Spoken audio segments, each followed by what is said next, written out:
De retour dans Hyperlink avec un petit changement, nouveau sujet, nouveau plateau. Donc on va saluer les nouveaux. Elisa, bonjour Elisa. Bonjour. Ça fait plaisir de t'avoir en plateau. Bah oui, moi aussi. Et à tes côtés, Charlie, nos deux producteurs qui viennent nous parler d'Annecy. En face, on a les survivants de la semaine à Annecy. Damien, ça fait plaisir aussi de t'avoir en plateau. Hein. Damien, je suis moins crevé que ce que je croyais. Je crois que c'était à peu près le mot d'ordre de cette semaine. Et toi, Cédric? Moi je peux pas être comme Damien, je peux pas manger une madeleine et redémarrer le processus, mais ça va quand même. D'accord. Le sujet est vaste, donc on va commencer tout de suite. C'est parti pour le débrief d'Annecy. Alors, Annecy, vous êtes revenu aujourd'hui d'Annecy. Le festival s'est terminé hier et hier soir, il y avait la remise des prix. Karel, est-ce que tu peux nous parler rapidement de ce qui s'est passé? Eh bien oui, en remise des prix, on a eu pas mal de... Bon déjà, il faut rappeler, la sélection était assez vaste. Hein, cette année, la thématique, c'était le Japon. On va se concentrer sur 3 prix parce qu'on n'a pas beaucoup de temps, et beaucoup de news, beaucoup d'informations sur cette émission. On va donc se concentrer sur d'abord le cristal du meilleur film, du meilleur long métrage, à savoir Donner à J'ai perdu mon corps de Jérémy Clapin, produit par le studio Xilam, par Marc Dupont-Avis. Standing ovation incroyable, on était à la projection. Je crois que ça a duré tout le générique de fin et 10 minutes après. Ouais. Voilà, vraiment grosse 5 ovation. à 10 minutes d'applaudissements, je pense, facile. Mm-hmm. Bon, après, parce que c'est un film français, donc forcément, tu regardes la salle, c'était français, tu regardes la salle bosser chez Xilam, donc il y avait quand même un côté, on est content d'avoir terminé avec ça. Mais le film est quand même très bien, il le mérite. Hein. Rappelons que c'est un film qui s'est fait dans la douleur, il s'est fait pendant 7 ans, personne n'y croyait, et Marc Dupont-Avis, producteur chez Xilam, a poussé le film en disant... bravo, bel esprit. Donc qu'est-ce que je disais? Oui, Marc Dupont-Avis a fait confiance à Jérémy Clapin, qui jusqu'ici n'était qu'un réalisateur de court-métrage, qui n'avait pas eu de long-métrage à son actif, et ce savoir-faire du court-métrage porte ses fruits dans le film. Justement, il y a une très bonne hybridation de la grammaire du court et du long. Et donc du coup, on suit l'histoire d'une main qui a littéralement perdu son corps et qui va partir à la recherche de celui qui a perdu sa main en fait. Et donc on va retracer toute l'histoire de cette personne et qu'est-ce qui l'a amené à perdre sa main sur 2 temporalités différentes. Et plus la main va se rapprocher du corps, plus elle va se rappeler de qui elle était avant. Et tout ce pitch là est traité avec une science du montage entre le passé, le présent, différentes cadences d'animation. C'était Famille Adams Origin, la chose quoi. Tu me la piques, mais je te la concède. Mais effectivement, film très très très très émouvant, qui se passe dans les années 90 en plus, donc que du bon, et en plus il y a du rap français. Quoi d'autre dans les très très rapidement, donc on a eu en contre-champ, donc qui est la nouvelle sélection, nouvelle catégorie de prix. Qui récompense donc des films atypiques, qui défendent des nouvelles façons d'animer, qui défendent des nouveaux regards sur l'animation. Cette année, le prix a été donné à Away. Voilà. C'est le premier gagnant de ce prix. C'est le premier gagnant de ce prix, tout à fait. Away, film en CGI, du coup. Qui a une particularité. Je te laisse la donner, du coup. La particularité, c'est quand même qu'il n'y a qu'un nom au générique. C'est un monsieur, un homme qui a fait ça tout seul pendant 5 ans de mémoire, non Au moins 5 ans. Ouais. Au moins 5 ans facilement. Et du coup, ça crée une vraie polémique parce que le film n'est pas très très beau visuellement. Et à côté de ça, dans la sélection, il y avait d'autres films qui étaient quand même plus jolis. Ouais. Et surtout, il y avait, on en reparlera, je pense, on va en reparler plusieurs fois, mais il y avait Les Enfants de la Mer. Un des films d'animation qui va bientôt sortir en salle, qui sort cet été en salle, le 23 juillet de mémoire. Les Enfants de la Mer. Les Enfants de la Mer. Non, il sort le 10 juillet. Le 10 juillet. Merci beaucoup. Les Enfants de la Mer. Les Enfants de la Mer, un très bon film, on en reparlera après. Et du coup, ça a posé une grosse polémique parce que beaucoup de gens s'attendaient à ce que ça soit ce film-là qui gagne la sélection. Et en fait, c'est surtout la performance personnelle. Voilà, c'est ça. C'est Limbo qui a gagné. Elisa. Non, je disais que c'est la performance personnelle qui a été récompensée. Je pense que c'est ça. Je pense qu'on est sur une sélection un peu type un certain regard à Cannes en fait. Je pense. C'est un premier prix, donc après c'est vrai que c'est peut-être un peu flou pour l'instant de la façon dont qui est légitime à recevoir ce prix. C'est un peu ça, c'est-à-dire que beaucoup de gens se targuent que le prix est gagné parce qu'il l'a fait tout seul et que c'est pas très beau, mais mine de rien, il y a une grammaire cinématographique, le film est muet, il essaye de. Il compense ses handicaps par des vraies qualités. qualité. Mais à côté, tu avais des films comme malheureusement Les Enfants de la Mer, qui est assez dingue visuellement à plein de niveaux, qui est un très bon film. Et donc, surtout, personne ne comprend vraiment ce que le film faisait exactement dans cette sélection. Et on se demande un peu quels sont les critères de sélection de cette catégorie. C'est ce qui est étonnant, effectivement, c'est que on comprend pas trop ce que font ces deux films dans la même sélection. Et à partir du moment où tu pars sur l'idée que tu vas récompenser quelque chose d'un peu marginal pour comment elle s'appelle la sélection Contre-champ. Oui, Contre-champ, pardon. C'est étrange de mettre à ce moment-là Les Enfants de la Mer, alors que c'est quand même un festival d'animation, tu es sur des images qui sont incroyables, et si tu veux vraiment aller sur quelque chose de plus marginal, alors tu le mets dans la sélection principale. On va pas spoiler Les Enfants de la Mer, mais il a quand même un côté très spay. La dernière partie du film, surtout, elle peut perdre les gens facilement. Accrochez-vous. The End of Les Poissons. En un mot, le Cristal d'honneur. Attends, juste avant que les Cristal d'honneur, c'est réalisé par Gins Zilbalodis, le film. Très bien. Voilà. C'est un laiton. Le Cristal d'honneur cette année a été remis à Jean-François Laguioni, un des plus grands animateurs français encore vivants, et pour son nouveau film, c'est pas que son nouveau film, pour l'ensemble de sa carrière, mais en même temps il venait présenter son nouveau film Le Voyage du Prince, qui était terminé une semaine avant Annecy. Ils venaient de le boucler, ils se sont speedés de le terminer pour le présenter. Et Jean-François Laguioni, il a fait pas mal de films. Moi, je retiens surtout le film qui m'a marqué enfant, qui était Le Château des Singes, dont Le Voyage du Prince est une suite spirituelle, donc j'étais encore plus content. Et alors, toi, tu m'avais dit que tu connaissais plutôt bien. Ouais, Le Château des Singes, moi j'adore. Après, j'aime beaucoup ce que fait Laguioni de base. J'ai pas encore vu Louise en hiver, mais moi j'avais beaucoup découvert avec Le Château des Singes et Le Blackmore au début des 2000, si je dis pas 2004, Blackmore. Ouais, 2004. Voilà. On a vu là rapidement qui a été récompensé. À titre personnel, est-ce que rapidement, une chose qui vous a plu, donc un coup de cœur, une déception? Alors, un coup de cœur, il y en a pas mal. Alors moi, il y en a deux très vite. Il y a Anime Tamago, qui est une petite sélection de courts-métrages que j'ai trouvé vraiment très sympa, très frais, sans prétention, très rafraîchissant. Et dans le même cas, je dirais un autre gros coup de cœur, c'était Ponok, qui a montré des nouvelles facettes du talent de leurs différents animateurs et qui ont prouvé que l'animation japonaise, on va dire pas traditionnelle, mais à la manière de Ghibli, si on doit vraiment mettre les pieds dans le plat, n'est pas complètement finie et qui propose une nouvelle alternative très intéressante. Et en déception, il y a une grosse déception. J'aurais pu dire Promare pour énerver Damien et Pierre qui n'est pas là. Mais non, c'est le Keiichi Hara, c'est Wonderland de Keiichi Hara. C'est un réalisateur que j'adore et ce film, c'est une catastrophe industrielle. Je ne sais pas ce qui s'est passé exactement, mais j'ai la même déception. C'est problématique. Damien, c'est la même déception. Ouais, Birthday Wonderland, c'est une catastrophe. Je pense qu'on est tous les trois d'accord pour dire que Wonderland, c'est vraiment un film compliqué. Apparemment, on avait pas mal discuté avec nos confrères d'Animeland qui me disaient que la production du film en elle-même a été compliquée et que le rôle de Keiichi Hara en tant que réalisateur n'est pas si évident que ça en fait. C'est même pas un bon isekai en plus. On a dit que c'était fini. Ça serait surtout un film de commande, mais il a l'air, même Hara en interview, de toutes les interviews qu'on a vues, a l'air d'être un peu là. Un peu de positif, des coups de cœur là, s'il vous plaît, histoire de. Promare. Non, mais il est pas en sélection. On a dit en sélection. En sélection, Underdog m'a vachement étonné. Pour le coup, genre il n'y a pas beaucoup de monde qui était content de le voir. Quand je voyais les gens en salle sortir, ils étaient là, ouais c'est pas très joli, mais en vrai l'histoire est très très chouette, c'est assez touchant. C'est distribué par Joker Film, c'est chez nous, donc on va la voir en salle normalement, Et franchement, effectivement visuellement ça a une tronche un peu bizarre, c'est un film coréen, mais ça vaut le coup d'aller le voir, en famille ou pas. Très bien.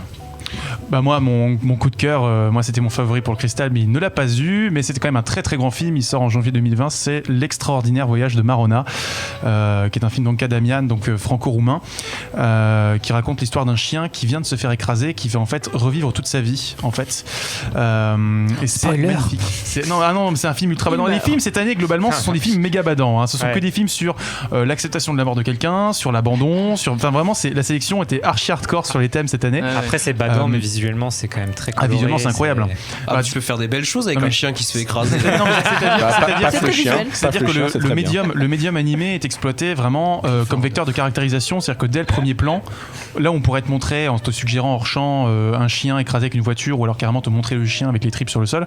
Là on va te montrer le chien dessiné à la craie sur le bitume pour te montrer qu'il n'existe plus, qu'il n'est plus là, et après il va se réanimer avec un trait plus concret, avec du pastel. Enfin t'as plein de jeux de raccord décors, de changements de décors, etc. Comme des feuilles, les immeubles sont comme des feuilles qui se déplacent et tout. C'est vraiment incroyable techniquement. Donc vraiment, c'est un film qui m'a bouleversé. Bon, c'est la PLS en revanche. Je vous préviens, vous êtes pas bien en sortant de la salle, mais c'est vraiment un très bon film. Sinon, sur les mêmes thématiques, sans trop en dire, Ride Your Wave, dans un registre plus léger, de Masaki Yuasa. Donc l'histoire d'une surfeuse qui a un copain pompier et le copain pompier, il va mourir et il va se. C'est spoiler. Alors là, pour le coup, c'est pas un spoiler. Ouais, mais c'est pas un spoiler du film. C'est marqué sur le dossier de presse. Mais c'est pas possible. Mais personne ne sait faire des résumés sans spoiler. Ok. Bon, bref, et c'est la forme de l'eau, mais avec des couleurs beaucoup plus jolies, beaucoup plus pimpantes. Et spoil tout. On a parlé à la fin, ils meurent tous, voilà. On a parlé des prix qui ont été remis. Il y a quelque chose d'intéressant, c'est qu'il n'y a aucune œuvre japonaise, alors que pourtant le Japon était quand même à l'honneur, Charlie, de cette édition, non? Ouais, après, dans les grosses sélections, le film qui était vraiment attendu, c'était Les Enfants de la Mer. Et donc à partir du moment où il gagne pas contre Champ, il restait pas beaucoup de films en compétition japonais. C'était surtout sur les compétitions annexes. Donc, disons. On est en France, c'est les Français qui gagnent, c'est tout. C'est ça. Alors, c'est la conclusion d'Annecy. Sébastien, tout malade qu'il est derrière la vitre, on lui fait plein de bisous. Peut-être nous rejoindra-t-il en plateau. Peut-être. Allez, viens, il fait chaud, on est bien. Non, mais je suis d'accord. Moi, les productions japonaises cette année, même si elles étaient nombreuses, on avait The Relative Worlds, on avait Ride Your Wave, on avait Les Enfants de la Mer et Wonderland. 4 quand même films assez conséquents. Malheureusement, le niveau était pas là. Ride Your Wave, c'est pas le meilleur Yuasa, par exemple. La question qu'on peut se poser, c'est que Annecy a expliqué que cette année c'était le Japon à l'honneur parce qu'il y a 20 ans c'était déjà le Japon à l'honneur, donc c'est histoire de boucler la boucle. Mais il y a 20 ans, les films qui sont sortis, c'était Princesse Mononoke, c'était quand même des films qui avaient un énorme calibre, quoi, qui te foutait des claques dans la tronche. Alors est-ce que l'animation japonaise a pas vraiment chuté, ce qui est un signal d'alarme qui est tiré depuis des années par plusieurs animateurs, plusieurs réalisateurs. C'est des papis principalement, les Leiji Matsumoto et les Miyazaki. Anime was a mistake. Mais voilà, Anime was a mistake. Mais voilà, il y a une vraie question qui se pose, surtout sur le concept même de culture de l'animation, comment elle se traduit encore au Japon, même de culture otaku. Est-ce que c'est finalement tout le temps une si bonne chose que ça ou pas? C'est des vrais débats qui peuvent se poser. C'était la joie, Annecy. Charlie.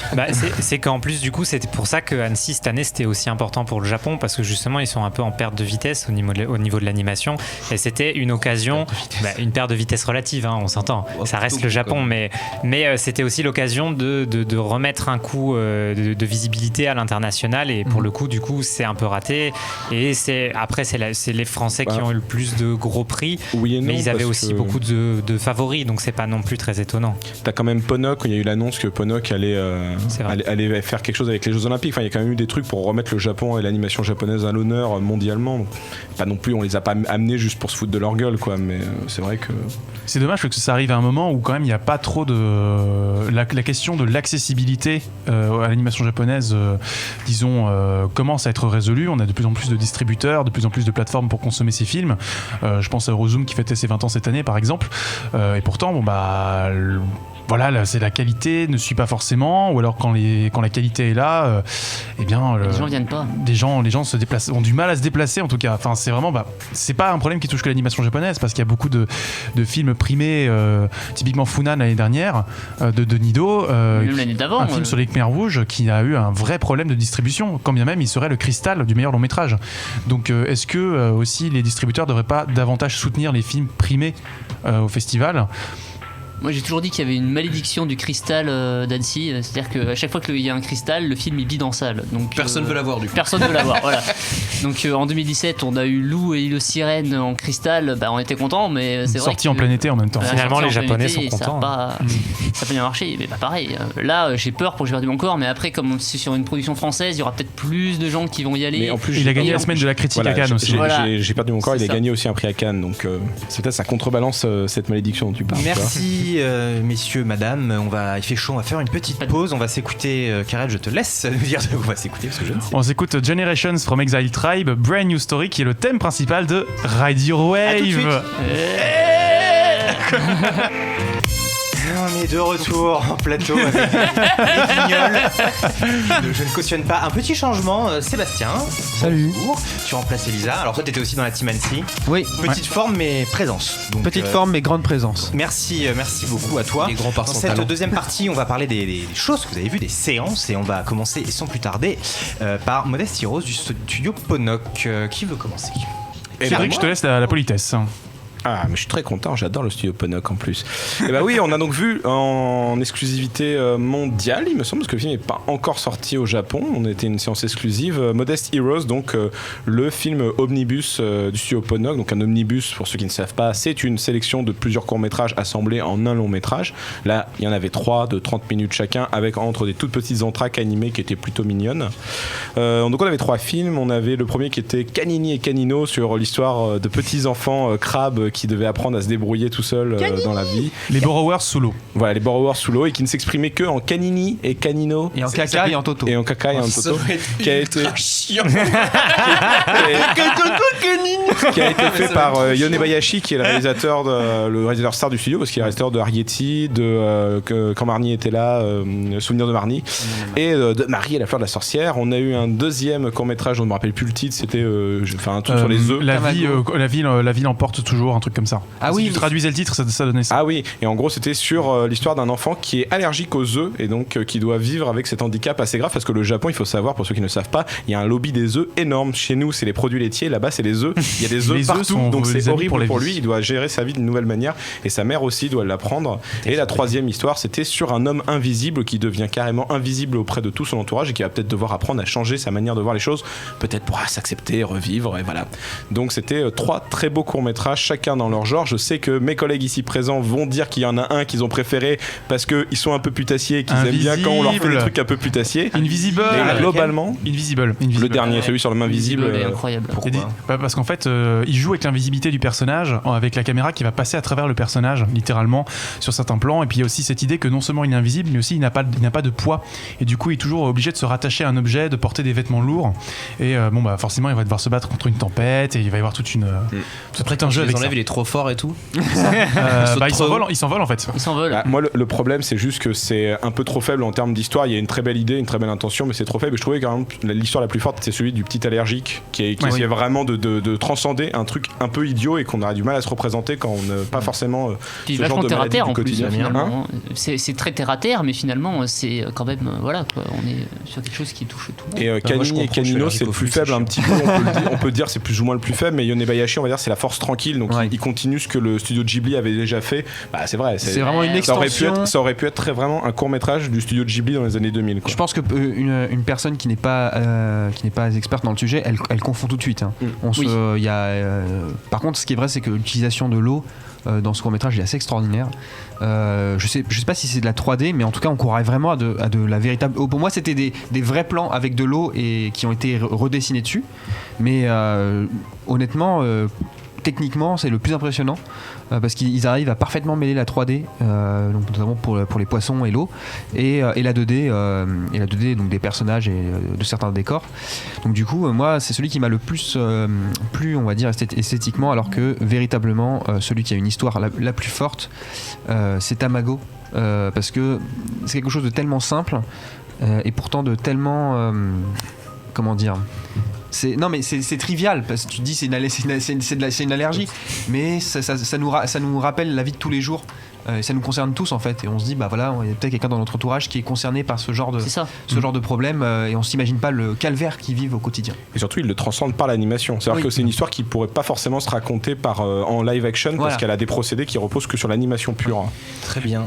Et un petit clin d'œil à Akira sur la fin. Il n'y a pas eu que Ponoc quand même s'ils ont annoncé. Il faut dire aussi qu'on a eu la chance d'être présent à une conférence de presse où ils ont annoncé le fait qu'ils vont participer à un court-métrage, carrément produire un court-métrage pour les Jeux Olympiques de Tokyo de 2020, et qui ne sera pas sur le sport mais sera sur les valeurs de l'olympisme. Et l'idée que les héros modestes, est-ce que c'est pas ça justement les valeurs de l'olympisme, et est-ce que finalement cette trilogie-là nous permettrait pas d'attendre quelque chose autour de ce court-métrage? Dans les autres studios, Damien, est-ce que tu pourrais nous parler du studio Trigger avec Promare? Il a pris l'affiche. Ah là, le forceur quoi. Mais Tu le sais que j'adore Imaishi. Mais et je le que, sais. Voilà, Fais attention à ton micro. Dans le micro, s'il te plaît. Promare, c'est un film Je te le tiens le temps tellement que tu généreux.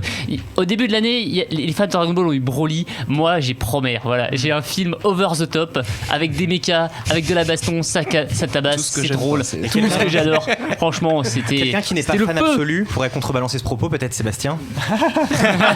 Sébastien, défend nos couleurs. On en a longuement Sébastien qui parlé. est fan de Gainax, je rappelle. Ouais, j'adore Gainax et un petit peu aussi le studio Trigger. Un petit peu. J'ai beaucoup aimé des choses comme Kill la Kill. Bon, peu importe. C'est un animé qui est très généreux pour les fans. C'est un film qui est fait par des fans pour des fans en fait, et qui se regarde un petit peu le nombril par rapport au studio. Mais pour une personne qui n'en attend pas plus, le contrat est rempli. En revanche, en termes de film, c'est un film du renoncement. Le renoncement du scénario, le renoncement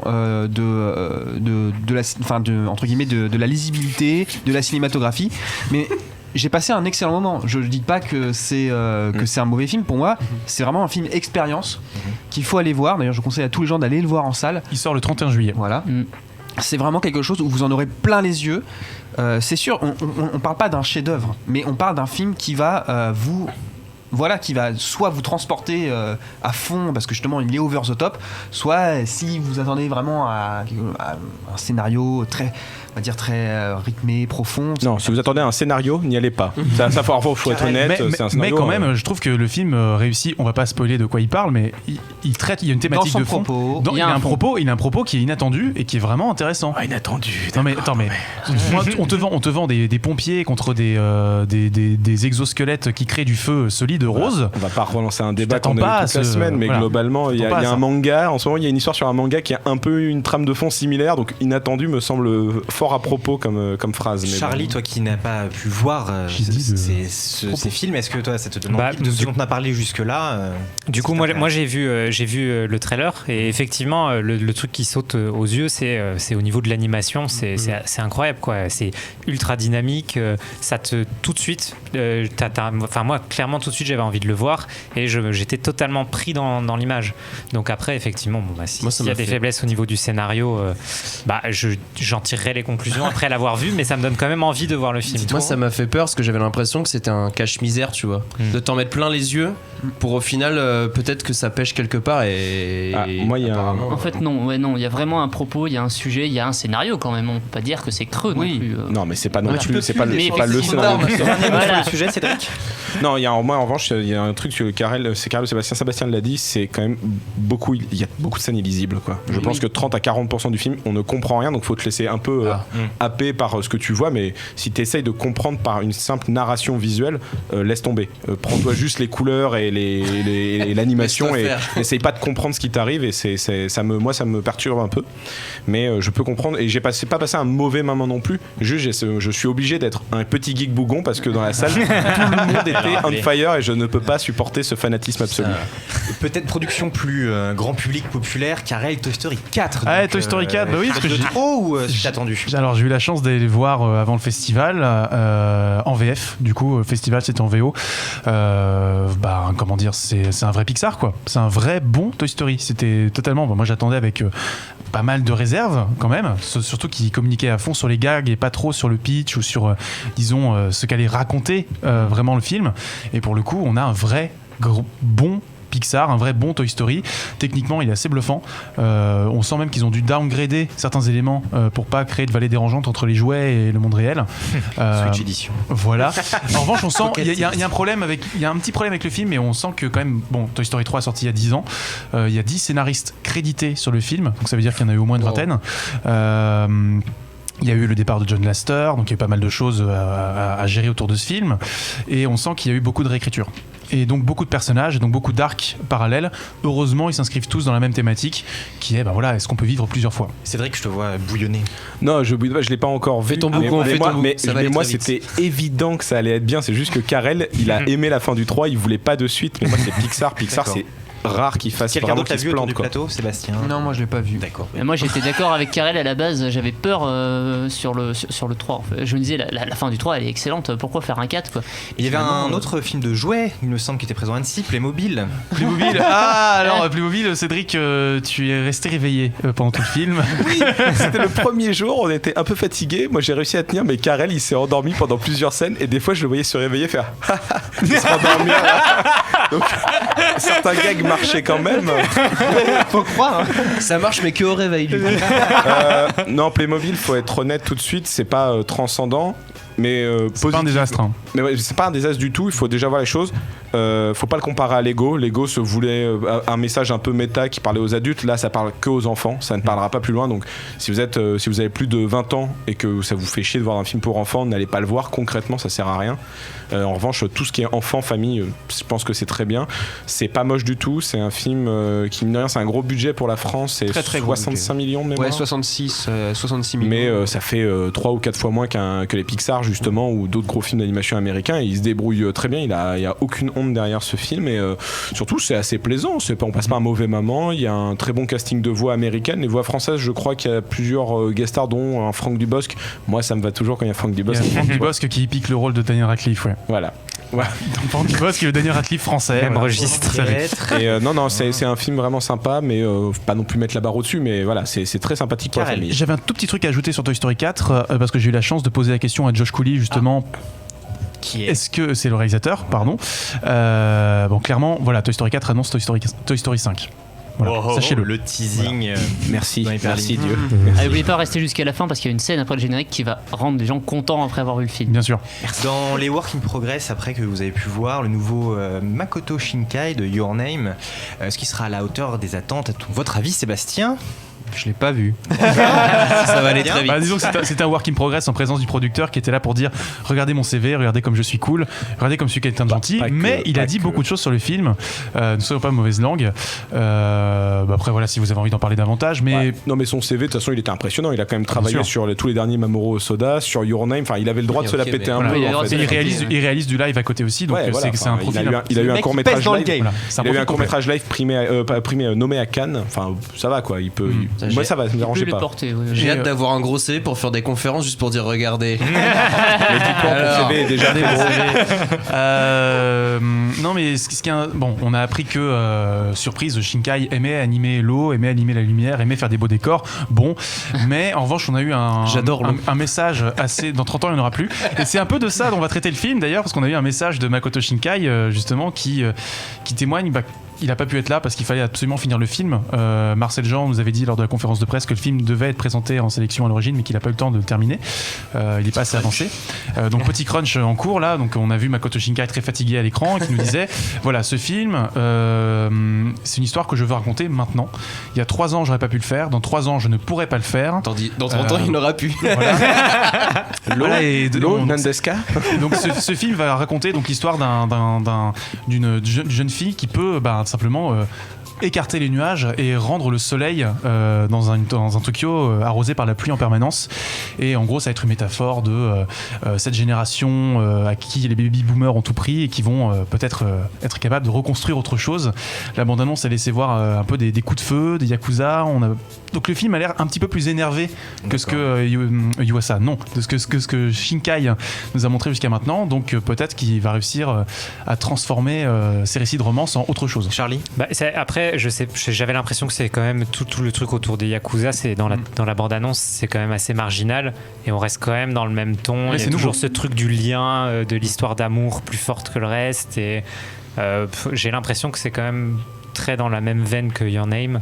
On verra. Oui. On verra. Mais moi, je sens Shinkai impliqué différemment sur ce projet-là. Donc à voir. Il sort cet été, c'est ça? Oui, au Japon il sort cet été. Il avait un mot sur ce projet?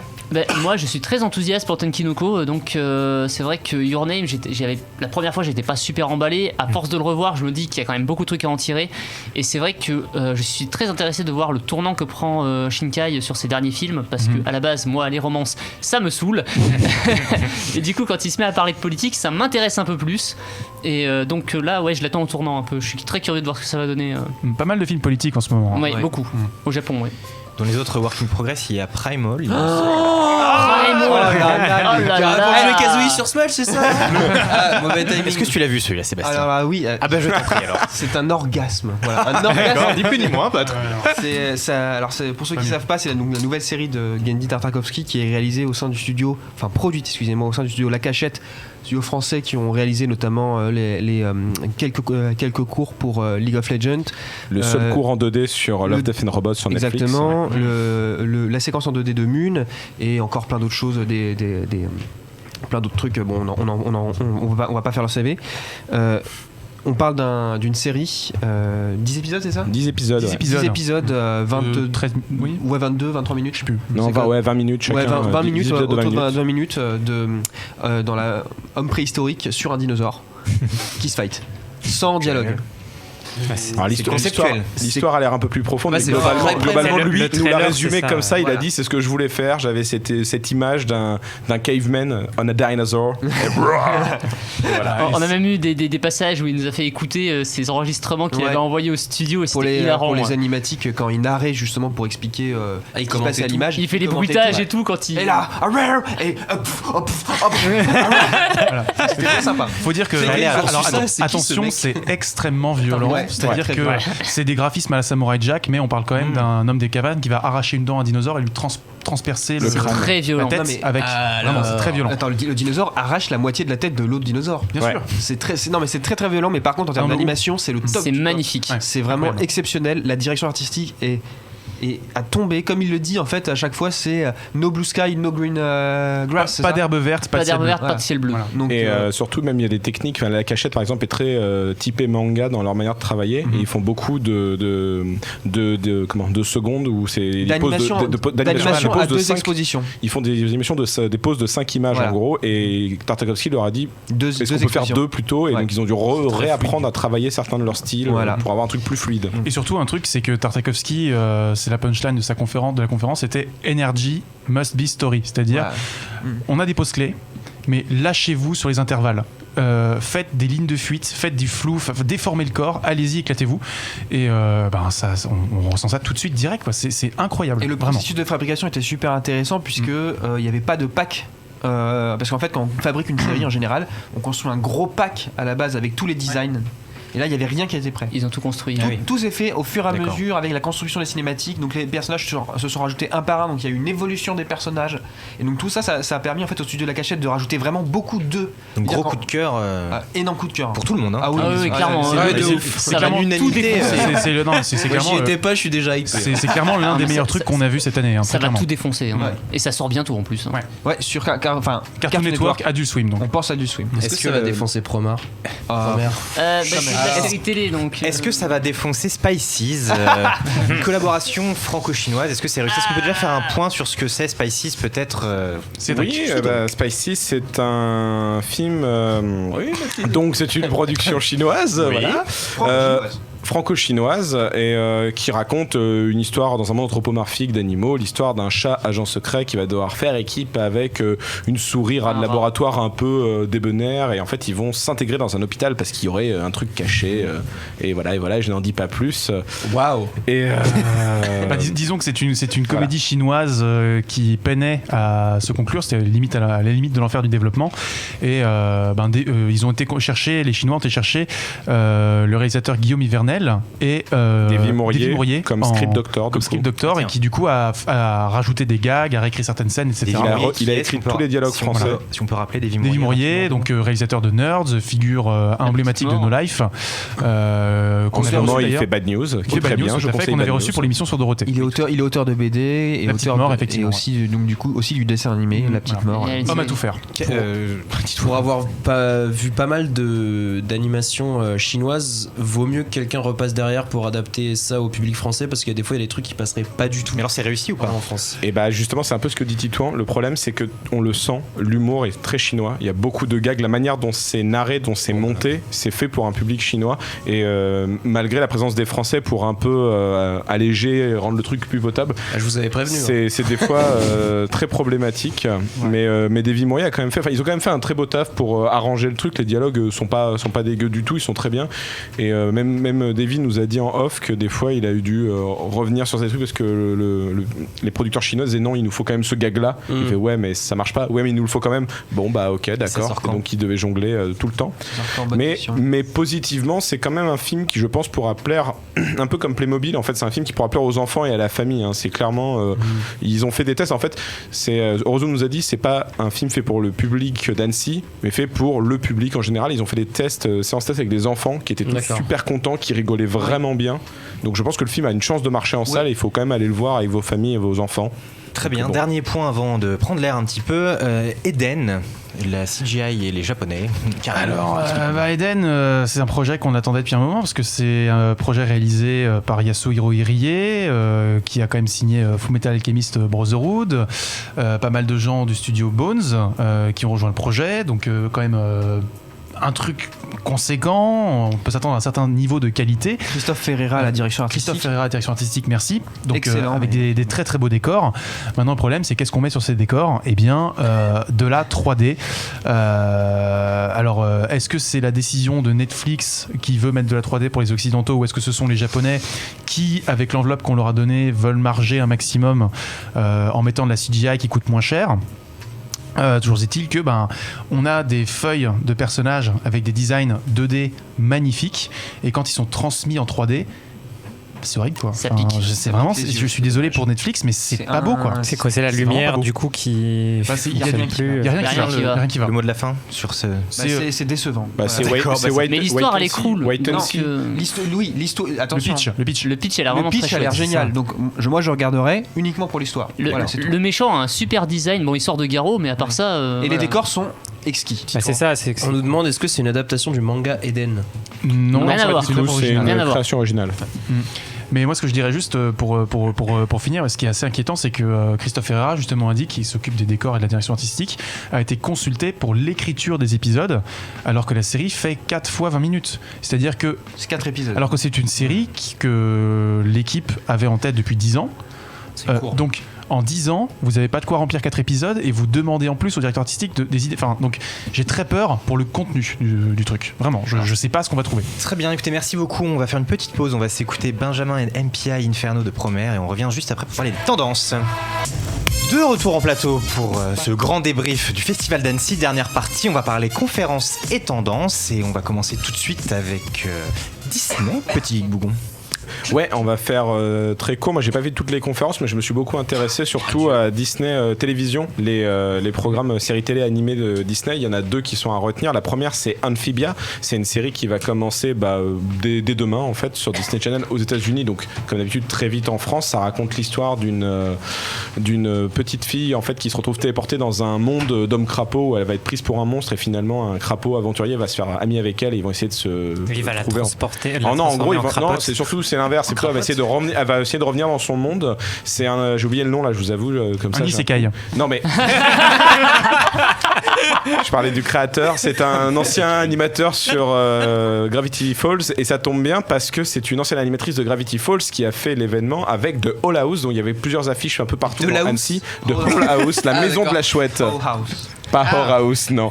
Et Hall House, c'est une nouvelle série qui devrait sortir l'année prochaine. À Annecy, on a profité pour montrer le premier teaser exclusif après plus de 2 ans de production. C'est un projet auquel croit beaucoup Disney Télévision America et qui devrait là aussi raconter l'histoire d'une jeune fille qui se retrouve dans un monde où la magie existe et elle va devenir un peu l'apprentie d'une sorcière corbeau, une sorcière hibou et de son Minions, une espèce de petit dragonneau maléfique et elle veut apprendre la magie alors qu'elle a aucun don pour la magie. Donc voilà, c'est à suivre. Mais Amphibia commence demain et juste pour finir sur Amphibia, Disney a été tellement content de la première saison qu'avant même la diffusion à la télé, ils ont déjà renouvelé pour une 2e saison et ils ont dit qu'ils voulaient intégrer au plus vite les personnages dans leur parc, même à thème. Donc, ils croient très très fort au projet. Quoi. Très bien, merci beaucoup. Du côté de chez DreamWorks, Karel. Du côté de chez DreamWorks, on a vu le nouveau gros film de la maison, à savoir Abominable. On a quand même vu 25 minutes de film, entrecoupés de nombreux commentaires de la réalisatrice. Globalement, on a vu tout le film. Globalement, on a vu tout le film, parce que les 10 dernières minutes, je pense qu'on n'a pas vu. Ouais. Voilà. L'histoire, donc ça se passe en Chine. On suit une petite fille qui va découvrir qu'elle a un Yeti sur son toit et elle va le ramener chez lui, à savoir au mont Everest. Et donc en fait, elle va partir à travers la Chine. Et en fait, c'est une déclaration d'amour à la Chine avec deux amis, pardon. Un garçon accro aux réseaux sociaux qui va devoir apprendre à s'en détacher, et un petit garçon extrêmement agité et qui en fait est un peu l'alter ego humain du Yeti. Et donc il y a une espèce de cellule familiale qui va se créer autour du Yeti. La réalisatrice nous a beaucoup parlé de son chien comme source d'inspiration pour le Yeti. Ouais, on a eu 10 minutes de keynote avec des photos du chien, c'était assez long. On n'en avait rien à foutre, vraiment. Voilà. Son chien. C'était pareil l'an dernier, on l'a eu aussi. Voilà, rappelons quand même que c'est une coproduction avec Pearl Studio, qui est un studio chinois. Qui est l'ancien DreamWorks Oriental Animation. C'est ça. Voilà, et je crois, Damien, l'année dernière, ça laisse entendre qu'ils prenaient un peu plus leur indépendance, et là ils reviennent un peu à la maison. J'ai l'impression qu'effectivement ils reviennent du coup sur une coproduction avec DreamWorks, parce qu'à la base ils avaient annoncé plein de projets, notamment avec Glen Keane qui présentait l'an dernier, avec quelques projets notamment avec Netflix. Tout à fait. Et cette année, c'est Silence Radio, j'ai l'impression. Ouais, je sais pas. La conf s'est vraiment accentuée autour de 3 trucs: un court-métrage, Abominable, où on a vu énormément, et les premières images de Troll 2 Troll 2, alors, lequel? Attention. Ah là là, non, Troll 2, la film. suite du dessin animé Troll, sorti il y a maintenant plus de 2 ans, qui avait 2016. cartonné dans le monde, alors que c'était pas forcément un très grand film, mais il y avait visuellement des trucs très sympas. Et là, ils sont partis toujours sur la même idée de délire visuel très poussé. Il y a des trucs très sous acide, ça passe très bien, je pense. Là, en et fait, recommandation qu'on ne peut pas faire. Voilà. Ouais. Et l'histoire a l'air un peu. L'histoire aussi a l'air sous acide. Globalement, les trolls découvrent qu'il y a d'autres royaumes qui aiment, parce que les trolls aiment la musique, ils aiment la pop, et ils découvrent qu'il y a d'autres royaumes. Il y a les pop musicaux classiques, les pop hard rock, les pop punk, et en gros, il y a une espèce de battle qui va se créer tout autour. Donc, je sais pas, mais Karel, qui n'avait jamais rien vu de troll, a été charmé. Moi j'étais sur le cul parce qu'il y a One More Time, donc c'est un bon film. C'est affreux. Quel Si vous saviez pas que Karel avait des goûts de chiottes. Écoute, il y avait Interstellar en plein air, projection, c'était très bien. Sébastien, est-ce que tu nous parlais de Sony Pictures peut-être? Oh là là. Vas-y, défonce-les là. Non, Sony Pictures Animation, c'est ceux qui. Ça devient officiellement le meilleur studio d'animation des États-Unis.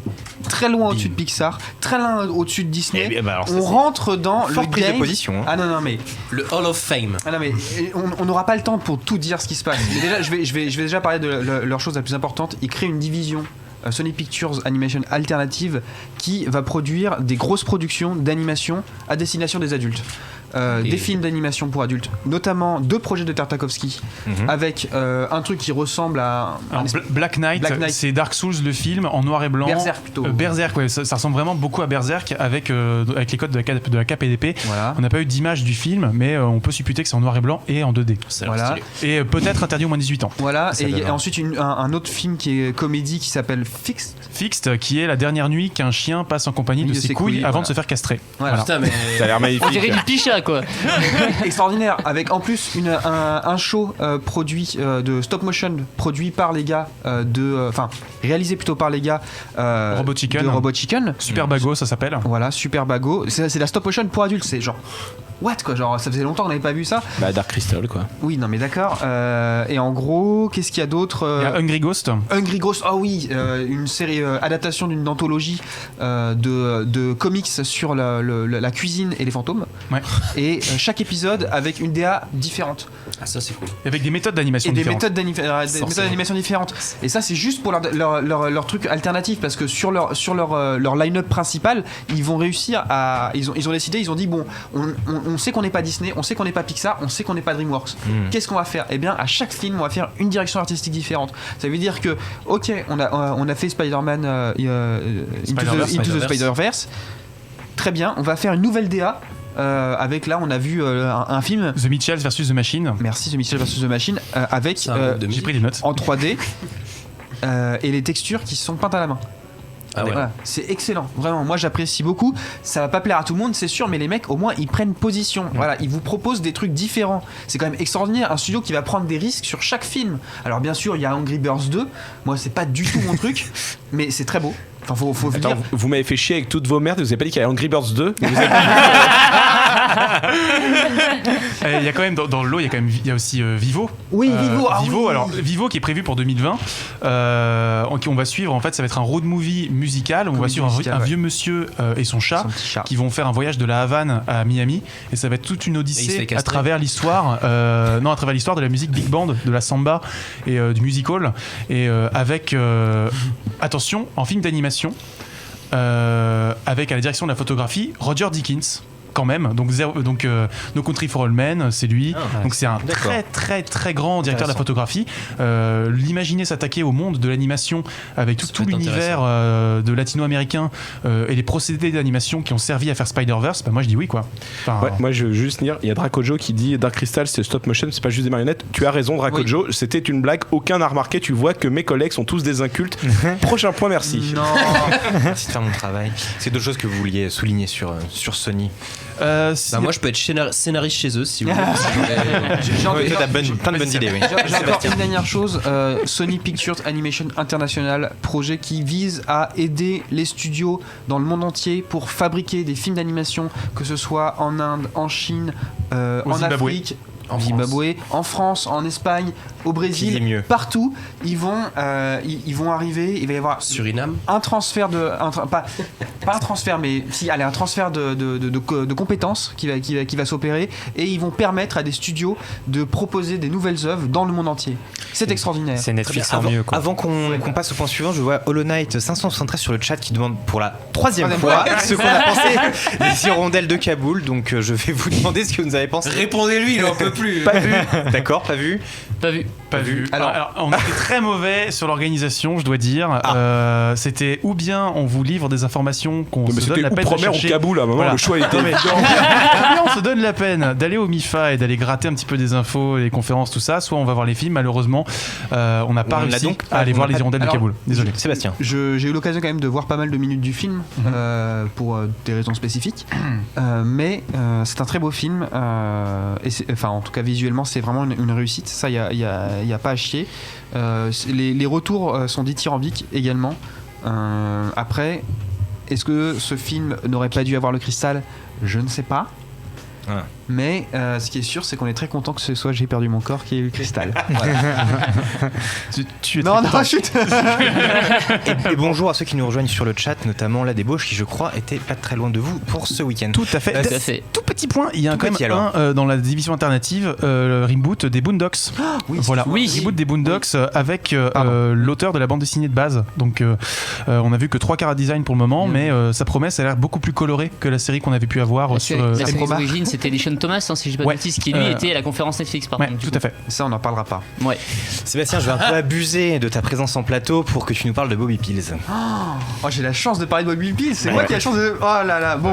Bon, du coup déjà. Toujours pas Crazy Sue. Déjà, non, toujours pas de diffuseur pour Crazy Sue. Pas de diffuseur. Manifestez-vous vite. Ouais. Saison 2 et 3.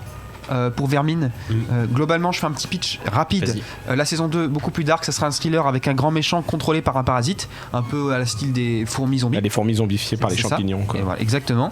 La troisième saison, ça sera on verra Chemou et Mentos séparés, et il y aura un peu plus d'amour, et il y aura encore une fois un grand méchant. Donc tout ça annonce quand même pas mal de choses. Et on a vu un visuel pour la saison 3 d'un personnage féminin qui est une moule. Voilà, qui est une moule avec ça va pas bien se passer. Ça c'est politiquement correct.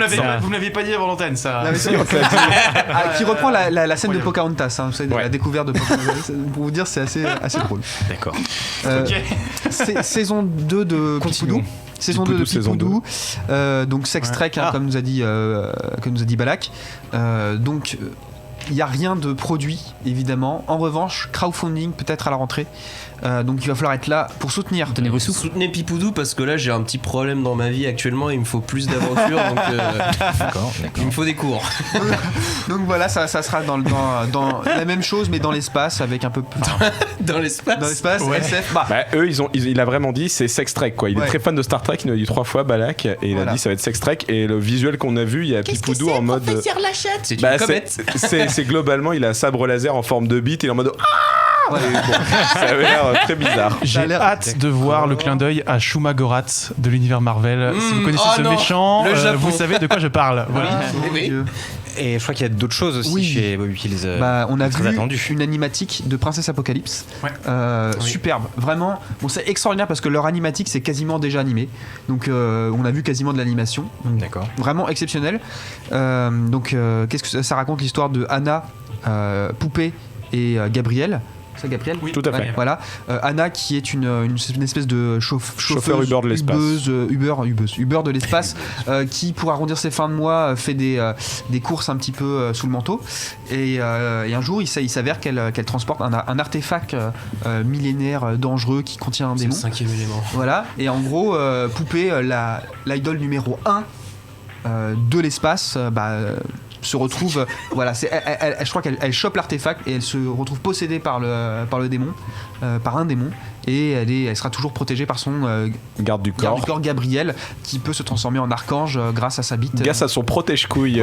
Voilà. Ça c'est un pitch qui te parle, Titouan, non? En fait, ça fait des années que je bosse là-dessus, mais... Le protège-couille surtout, c'est ça? Oui, ma passion. Moi j'ai vu toute ta patte dans le protège-couille, franchement. Non, c'était pas ma patte.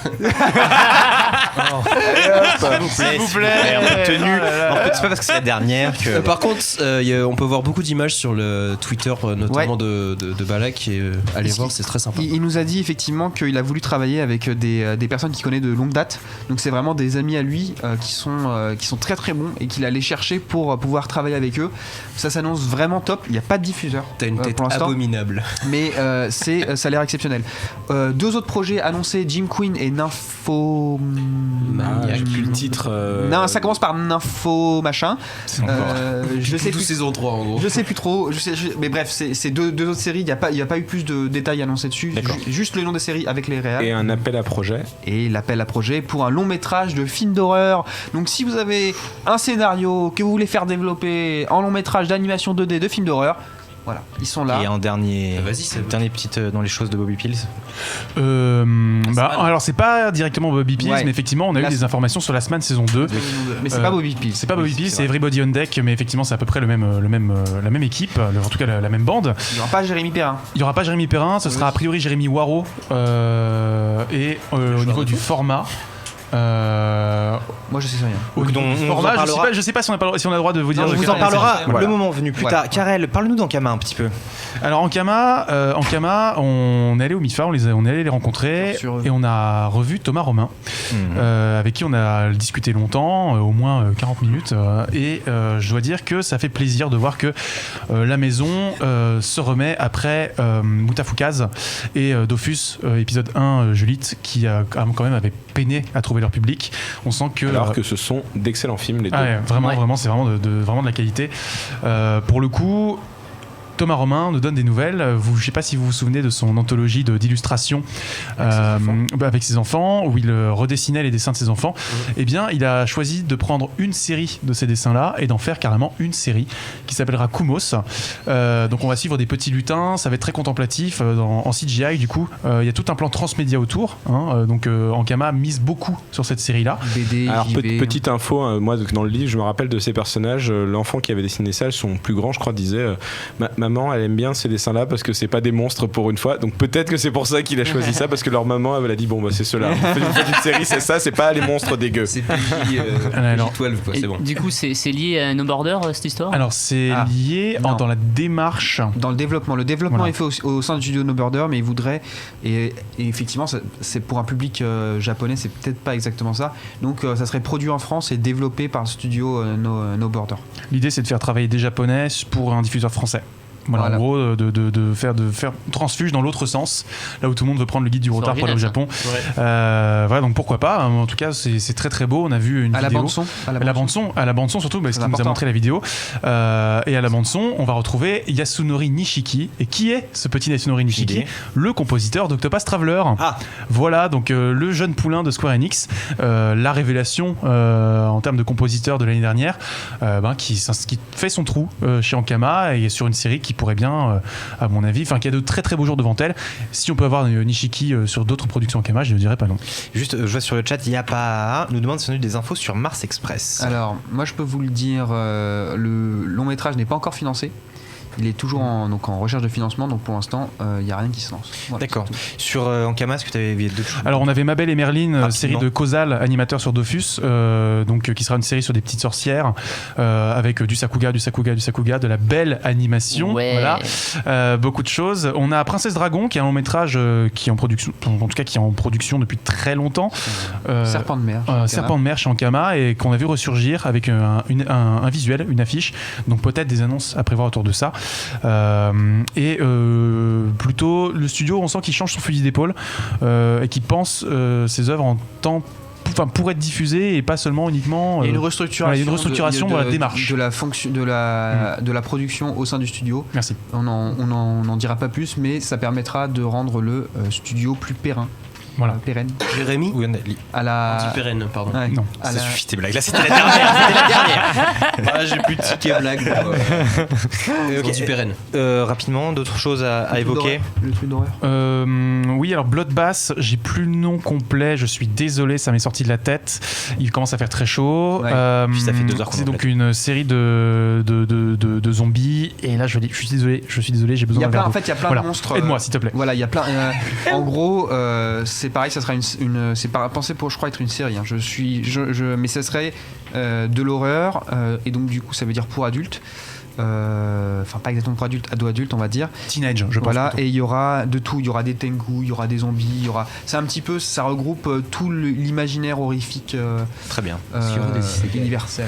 Avant de faire un tour de table conclusif, est-ce que tu pourrais nous parler, Cédric, rapidement de la Chine et de sa place dans l'animation? Et très rapidement, la Chine, mine de rien, était le deuxième pays asiatique vraiment mis à l'honneur lors de ce festival. Déjà, on a eu des films chinois, dont celui qui a fait le plus de bruit, c'était Whitesnake, qui est un wuxiapian qui parle de la légende, une des plus grandes légendes chinoises qui avait été adaptée, qui est le premier film d'animation japonais. Donc là, c'était une nouvelle mouture. C'est un succès d'année. Ils le refont limite tous les ans. Et là, c'était un film vraiment plutôt sympa. On l'a à peu près tous vu autour de la table, il me semble. Oui. Je préviens juste pour ceux qui le verront, c'est vraiment un KPDP chinois. Donc il repose sur les codes de KPDP chinois. Donc c'est une narration très particulière. Donc il faut vous. C'est pas forcément pour les gosses aussi. C'est pas forcément pour les enfants en plus, effectivement. Ah non, il y a des sous-entendus sexuels assez poussés, et il y a de la violence dans la première scène d'action, des nuques transpercées par des lances quand même. Oui, en premier plan. oui. Oh là là, mais t'es un peu prout-prout. Moi je suis désolé. Mais sinon, sans ça, ce qui était intéressant, c'est de voir que souvent la Chine était en arrière-fond sur beaucoup de projets. Quand on venait quelque part, il y avait souvent on nous disait il y a ce studio là, c'est les Chinois, ils ont bossé dessus. Là il y a un producteur chinois. Là il y a des acteurs chinois qui viennent pour ce truc là, les animateurs chinois sont venus. Donc la Chine, les animateurs, un peu comme dans n'importe quel domaine, la Chine a une croissance pour l'instant phénoménale. Ils arrivent à tous les niveaux. Une tradition esthétique aussi quand même. Oui, et en plus, l'animation chinoise existe depuis très longtemps. Elle a été, on va pas faire une émission là-dessus, mais elle a beaucoup évolué au fur et à mesure du temps. Et il y a eu, même s'il y a eu un gros passage à vide, là effectivement ça revient en force. Après ça s'exporte. Commence à revenir sur quelque chose de à peu près visible, regardable. Voilà. Oui.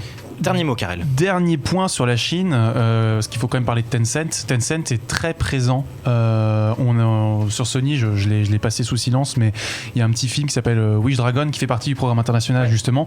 Donc Sony drague ouvertement les Chinois. Le film est coproduit par Tencent et surtout Away. Spark, merci. Et Away a été récompensé aussi parce qu'il met en avant une nouvelle tendance de fond dans l'industrie de l'animation, qui est l'arrivée d'outils de gestion d'images 3D en temps réel. Donc les moteurs de jeux vidéo prennent leur place dans les films d'animation aujourd'hui. On a eu Unity qui a fait une conférence. Pierre va faire un article plus en détail sur le sujet, donc je vous y renverrai. D'accord. Mais il y a Epic Games qui était présent au MIFA, et j'ai pu poser des questions aux ingénieurs, et ils veulent vraiment prendre leur place dans l'industrie de l'animation et chambouler les modes de production, même des films live. Donc ils veulent être partout. Les Chinois poussent leur pion. Sébastien, pour conclure. Alors juste avant de conclure, je réponds juste au message de Mafuba qui dit pas d'argent à propos il me semble, de Mars Express. C'est compliqué, c'est pas une histoire de pas d'argent, c'est une question de montage financier. C'est-à-dire qu'un film, c'est compliqué à produire pour diverses raisons. Il y a une question de public, il y a une question de on va dire, pour avoir des aides, etc. Il faut passer par certaines étapes, et c'est pas une question de pas d'argent. Voilà, c'est que ça prend du temps. Il y a certains projets qui mettent parfois 15 ans à se à pouvoir faire un montage financier correct et à exister. Donc bon, voilà, c'est une chose qui est en train de se faire. Je pense que ça se fera. Ça c'est pas perdu. Du temps. C'est pas perdu. Très bien. Pour conclure notre long, pas débat, mais récap d'Annecy, chacun d'entre vous va me donner une dernière chose, une tendance de fond, des choses analysées dont on n'a pas pu parler. Et Karel, je te donnerai la parole quand tu auras enlevé cette horrible casquette. Charlie, abominable casquette. Charlie, est-ce que toi, à distance, tu as pu à distance, je dirais, et c'est pas forcément une tendance de fond, mais il y a quand même un certain enthousiasme, je trouve, par rapport à une époque où on a quand même une uniformisation picturale au cinéma. Dans l'industrie, en tout cas cinématographique, le fait de voir qu'il peut y avoir autant de films d'animation différents, que ce soit au niveau de la narration, du type d'histoire, des genres et surtout du dessin, des procédés d'animation et de production. On a parlé de 3D repeint, on a parlé de 3D tout court, on a parlé de plusieurs procédés d'animation 2D, et à chaque fois c'est très riche quoi, visuellement. Moi, de l'extérieur, n'ayant vu que des trailers, j'en ai quand même pris... j'ai pris pas mal de claques visuelles, et il y a beaucoup de films que j'ai envie d'aller voir, quoi. Merci. Et c'est quand même assez rare. Dis-toi. Moi je suis assez d'accord, et surtout au niveau des thématiques, je trouve que c'est assez intéressant parce qu'on a Enfin, ça fait plusieurs années déjà que ça change, mais on est de plus en plus dans des thématiques assez graves et beaucoup plus adultes, et progressivement on sent que le vent commence à tourner et qu'il y a beaucoup plus de gens qui s'y intéressent, beaucoup plus de monde aussi sur le festival, que ce soit les exposants ou les gens présents. 12 300 accrédités cette année, c'est un record. Voilà, donc il y a de plus en plus de monde, et progressivement les gens commencent vraiment à s'intéresser à l'animation, et je pense que il est temps. Voilà. Damien. Moi je suis plutôt d'accord avec ce qui a déjà été dit. Après, du côté de ce qui moi m'intéresse, c'est-à-dire l'animation japonaise, on est nettement sur du recul de la tendance générale, mais les productions qui sont plus originales sont en train de se démarquer beaucoup plus qu'il y a quelques années. Peut-être qu'elles vont commencer à percer grâce à des distributeurs comme Eurozone ou d'autres. Et j'attends de voir ça, mais il faut que ça bouge, et c'est en train. Sébastien. On est à un tournant de l'histoire de l'animation, clairement. J'avais expliqué déjà en gros le changement de la perception entre guillemets de l'animation au sein du public, et là clairement on est en train de, notamment à cause grâce plutôt aux thématiques adultes, mais surtout à l'écartement de la violence, parce que on n'a pas besoin d'avoir du sexe, du cul et de la violence pour avoir des thématiques adultes. On peut avoir des films comme par exemple J'ai perdu mon corps, pour plaire à un public adulte, et donc si des films comme ça peuvent exister et se multiplient, je veux dire, on a aussi Sony Pictures qui se lance dans la danse. Donc clairement, on va peut-être changer définitivement le regard des gens sur l'animation. Très bien, Karel, tu as enlevé ta casquette, tu peux parler. Oui, moi, que dire après ce qui a été dit par Seb. Non, moi, mon ressenti global sur cette première édition d'Annecy à laquelle je participais, c'est que c'est un festival, faut quand même parler des gens qui travaillent, vraiment génial. On sent qu'il y a une vraie envie de mettre en avant des films qu'on ne peut pas voir ailleurs. Il y a des avant-premières qu'on a pu avoir, des films qui auront peut-être jamais de distributeur chez nous, mais on a la chance d'aller les voir. Donc voilà, travail remarquable au niveau du festival, et je suis vraiment content qu'on ait pu y aller aussi nombreux cette année. Donc le rendez-vous est pris pour l'année prochaine en tout cas. Après, moi, je suis très content aussi de la tendance qui a été soulignée par Charlie, par Titouan, par Damien et par Sébastien, c'est que on commence à s'emparer de thématiques importantes, graves, et surtout avec des styles visuels différents. C'est-à-dire qu'on a eu, depuis le début des années 2010, une espèce d'uniformisation en CGI, façon un peu... désolé, on gravite un petit peu autour de ce que fait La Reine des Neiges, par exemple, en termes de style visuel. Et là, maintenant, on commence à avoir des choses très, très, très différentes, et surtout des styles qui font sens avec des thématiques qui sont censés illustrer. Et moi, que dire, les 5 prochaines années s'annoncent absolument passionnantes pour l'animation. Le mot de la fin te revient, Cédric. Oh bah moi c'était super, il y a Angry Birds 2 qui va arriver. Le plus fort. Attends, quand même, on n'a pas parlé du film Steven Universe quand même, donc je te laisse en parler. Oui. Alors le mot de la fin pour Steven Universe, ça ça me semble très, très juste. Steven Universe qui est une de mes grandes séries coup de cœur, qui est une série qui a changé énormément de choses dans la mentalité dans laquelle on voit les dessins animés pour enfants, qui amènent des messages de tolérance et de respect de soi et des autres. On a eu la chance de rencontrer Rebecca Sugar en interview, on a eu la chance d'assister à un très beau making-of où elle et son producteur Ian nous ont expliqué un peu tout le processus narratif de la série, créatif, comment ils font. Par exemple, les storyboarders sont également les scénaristes. Elle veut que les storyboards que chaque épisode ait un peu Steven ait une tête différente et bref, on n'a pas eu beaucoup plus d'infos. On sait qu'un film est en préparation qui va sortir à l'automne. Il a été annoncé très récemment que ça va être un musical. Il faut savoir que Rebecca Sugar, la créatrice, est une musicienne qui a mis énormément de chansons déjà dans la série. Donc là, ça va être une explosion de chansons. On doit y avoir entre autres Chance the Rapper. Voilà, le rappeur préféré de Karel. Voilà. Il y a Patti LuPone qui est une grande star du musical des années 70, 80, 90. Et bref, que dire à part que c'était vraiment fou et que du coup, Steven Universe, best série ever. Et elle a quand même annoncé pour ceux qui sont vraiment fans de la série, c'est vraiment fini tel qu'on le connaît. Steven Universe n'aura pas de 6e saison. Ce sont des rumeurs. S'il y a des suites, ça sera des nouvelles séries, des nouvelles histoires. Mais Steven Universe, elle a raconté tout ce qu'elle voulait avec. Donc c'est fini. Très bien, merci beaucoup. Et l'année prochaine, le pays à l'honneur, le continent à l'honneur sera. Alors, ce sont les 60 ans du festival, donc déjà ce sera le festival lui-même qui va se mettre à l'honneur, si mais je puis me l'invité. permettre. Et l'animation africaine. Voilà. De source directe, Marcel Jean nous dit que c'est l'Afrique dans toute sa diversité qui sera mise en avant. Très bien, merci beaucoup à tous pour ce débat dense et très intéressant. On a appris beaucoup de choses pour ceux qui. Pour les animateurs en devenir, j'aimerais vraiment que s'ils voient ce film, ce soit pour eux l'occasion de questionner le regard qu'ils portent sur l'animation, sur ce qu'ils veulent en faire, et sur le message qu'ils veulent faire passer à leurs spectateurs.